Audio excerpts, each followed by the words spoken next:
Hi friends, उम्मीद करती हूँ कि आप सब लोग बिल्कुल खैरियत से होंगे।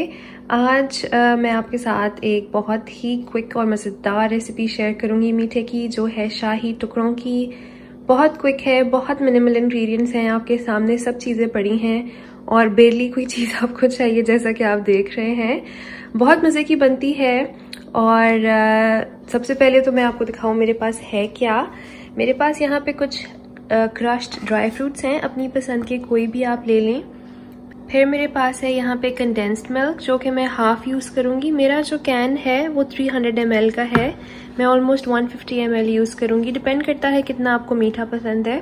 फिर गुलाब का अर्क है, यहाँ पे एवेपोरेटेड मिल्क का एक कैन है 350 ml का। फिर मेरे पास थोड़ी सी ज़ाफ़रान है, आधी टीस्पून मेरे पास है ये आपका इलायची का पाउडर, और ये थोड़ी सी ज़ाफ़रान है। फिर मेरे पास कुछ ब्रेड के स्लाइसेस हैं, और यहाँ पे इसमें हम बनाएंगे अपना जो इसका जो दूध का मिक्सचर होता है वो। और इसके अंदर मैंने रखा हुआ है सिंपल सिरप बनना, आधा कप चीनी और आधा कप पानी को मैंने रख दिया था मीडियम आंच पे, और इतना पकाना है कि इसकी चीनी जो है वो बिल्कुल मेल्ट हो जाए, और इसको फिर हम ठंडा कर लेंगे, इसलिए मैंने ये सबसे पहले पकने रख दिया था। स्टार्ट करते हैं कुकिंग प्रोसेस। मैंने मीडियम आंच पे रखा है अपना चूल्हा, और आप कोशिश करें कि जब भी कोई पतीला यूज़ करें वो थोड़ा हैवी हो, नीचे से उसका बॉटम थोड़ा हैवी हो ताकि लग ना जाए चीज़।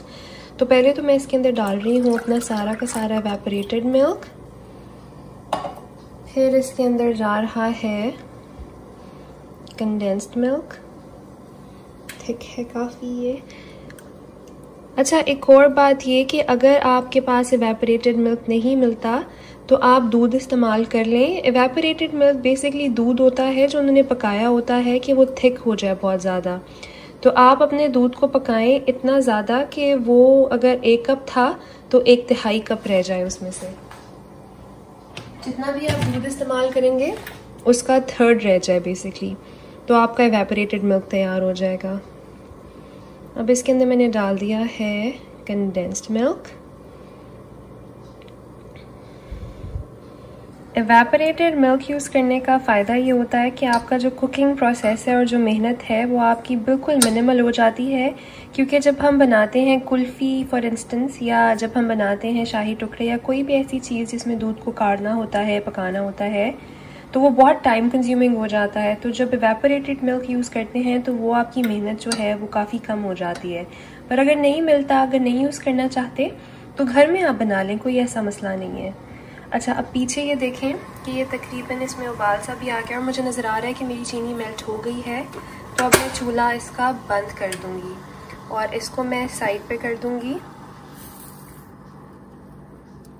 लेकिन चीनी बिल्कुल कम्प्लीटली मेरी मेल्ट हो गई है, तो मैं इसको यहाँ साइड पर रख दूँगी कि ये ठंडा हो जाए। अब हम वापस आते हैं अपने मिक्सचर की तरफ। इसके अंदर डाल रही हूँ इलायची का पाउडर और ज़ाफ़रान, और अपने सारे ड्राई फ्रूट्स जो मैंने इसमें डालने थे। बेसिकली डंप एंड गो है, हर चीज़ आपने डंप कर दी है और उसको थोड़ा सा पका के मज़ीद थिक कर लेना है। ज़ाफ़रान नहीं डालना चाहते मत डालें, ड्राई फ्रूट्स नहीं डालना चाहते मत डालें। बहुत क्विक और आसानी से बनने वाला मीठा है ये। चूल्हा बेशक आप इस टाइम थोड़ा मीडियम हाई पे कर दें। अगर आप के पास टाइम है और आप कॉन्स्टेंटली इसको खड़ा होके देख सकते हैं और कोई और काम नहीं कर रहे और जल्दी चाहते हैं कि ये पक जाए, तो इसको आप मीडियम हाई पे करके फटाफट भी उबाल दे सकते हैं। इस पॉइंट पे मैं इसको थोड़ा सा चखूंगी भी। मेरे हिसाब से बिल्कुल परफेक्ट है मीठा। और अगर मैं आपको दिखाऊं तो मैंने ये आधे से भी कम यूज़ किया है। ऑलमोस्ट आप कह लें कि 1/3 और 1/4 के बीच में ये यूज़ किया है। तो आपको जितना मीठा चाहिए उतना ज़्यादा कंडेंस्ड मिल्क आप इसके अंदर ऐड कर सकते हैं। अभी देखिए इसको उबाल आना शुरू हो गया है अच्छा सा, और इसको मैंने रोलिंग बॉयल के पॉइंट पे लेके जाना है ताकि फ्लेवर्स अच्छे से इन्फ्यूज़ हो जाएं। जिस तरह आप जब चाय बनाते हैं और उसका उबाल नहीं आता, आपने इसको उस स्टेट पे लेके जाना है। मैंने जो है चूल्हा अपना मीडियम हाई पे कर लिया था ताकि ये जल्दी जल्दी मेरा प्रोसेस हो जाए, और बस मैं इतना चूल्हा बंद करने लगी हूँ और इसको अब मैं कर दूंगी साइड पे। अब आते हैं अपनी ब्रेड की तरफ। यहाँ पे है मेरे पास घी घर का बनाया हुआ, आपसे रेसिपी शेयर की है, बहुत अच्छी बनती है, बड़ी जल्दी बनती है, इसको ट्राई करें। और इधर मेरे पास है मेरी ब्रेड के स्लाइसेस, इनको मैं ट्रायंगल्स में काट दूंगी। और as always I am gonna use this, ये जो हैंडी डैंडी पिज्ज़ा कटर होता है वो इस्तेमाल करूंगी मैं।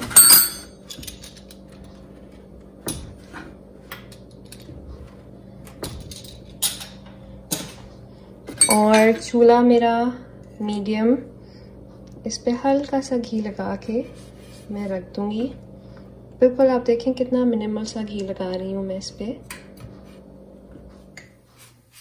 रमज़ान के लिए, ईद के लिए बहुत ही बेहतरीन मीठा है ये, जल्दी बनने वाला, प्लस रात को बना के रख दें, आराम से सुबह एंजॉय करें ईद वाले दिन। ये देखें जब तक ये टोस्ट हो रही हैं चूल्हे पे, तब तक हमारा जो मैंने टोस्टर में किया था स्लाइस वो हो भी गया है। और ये देखें कितना क्रिस्पी है ये। तो अगर आप बिल्कुल ऑयल या घी बिल्कुल भी नहीं इस्तेमाल करना चाहते तो इनको टोस्टर में टोस्ट कर लें।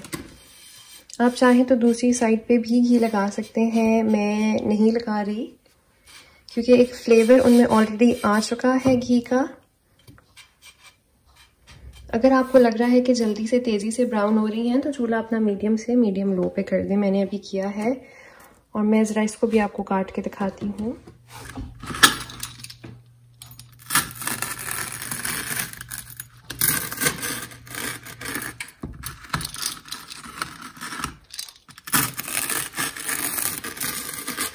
अच्छा, आप ये देखें कि ये अच्छी सी क्रिस्पी हो गई हैं। तो अब हम इसको चूल्हा बंद कर देंगे और इसको भी ठंडा होने देंगे। ये देखिए अच्छी सी खूबसूरत सी गोल्डन सी हो गई हैं ब्रेड। और ये जो हमारा मिक्सचर है ये थोड़ा सा ठंडा हो रहा है, तब तक मैं आपसे एक टिप शेयर करूं। जनरली जो ये ब्रेड होती है इसको आप पकड़ के अपने शीरे में इस तरह से डिप करते हैं और फिर अपनी ट्रे में लगाते हैं, लेकिन मुझे पर्सनली लगता है कि वो बहुत ज़्यादा मीठा होता है और अक्सर मैं ये नहीं यूज़ करती, इसके बगैर भी बहुत अच्छे बनते हैं। तो मैं जनरली इस तरह की बॉटल में डाल के, ये देखें ऊपर ढक्कन में आपको सुराख नज़र आ रहे होंगे, ये कर लेती हूँ और बस हल्का सा ड्रिजल कर लेती हूँ। कभी करती हूँ और कभी नहीं भी करती। चीनी मुझे लगता है बहुत तेज़ हो जाती है अदरवाइज़। तो ये भी ऑप्शनल है, आपको ऑप्शन देने के लिए। आपने शीरा बनाना है तो बनाएं, नहीं बनाना तो ना बनाएं, बहुत अच्छे बनेंगे उसके बावजूद भी। और केक्स के साथ भी मैं यही करती हूँ, ये बॉटल जो है वो मैं केक्स के लिए भी इस्तेमाल करती हूँ। जब भी बनाती हूँ सिंपल सिरप या शीरा तो इसमें डाल के ठंडा करके मैं केक के ऊपर ड्रिजल कर लेती हूँ। तो एक छोटा सा हैक और एक छोटी सी बात आपके साथ मैंने कहा शेयर करते हैं। असेंबली की तरफ मैंने 15-20 मिनट के लिए इनको रख दिया था और अब मैं इसके अंदर डाल रही हूँ थोड़ा सा गुलाब का अर्क। आपके पास गुलाब का अर्क नहीं है तो थोड़ा सा केवड़ा वाटर डाल लें। मुझे पर्सनली गुलाब के अर्क की खुशबू और फ्लेवर ज़्यादा अच्छा लगता है तो मैं वो डाल रही हूँ। इसको अब मैं थोड़ा सा मिक्स कर लूँगी। हाँ, आपकी मर्ज़ी है आपने किस तरीके से सर्व करने हैं, कितना थिक आपने दूध बनाया था, क्योंकि ये भी ठंडा होगा जब ये फ्रिज में जाएगा। तो ये थी आज की रेसिपी शाही टुकड़ों की, बहुत आसान और बहुत ही जल्दी बनने वाली। इसको ज़रूर ट्राई करें और मुझे फ़ीडबैक दें कि आपको ये वीडियो, ये रेसिपी कैसी लगी। रमज़ान में, ईद पे ज़रूर इसको बनाएं अपने घर वालों के लिए और मुझे फ़ीडबैक दें। वीडियो पसंद आए तो लाइक और शेयर कीजिए, मेरे चैनल को सब्सक्राइब कीजिए। मुझे अपनी दुआ में याद रखिएगा। Until next time, the homemaker baker over and out.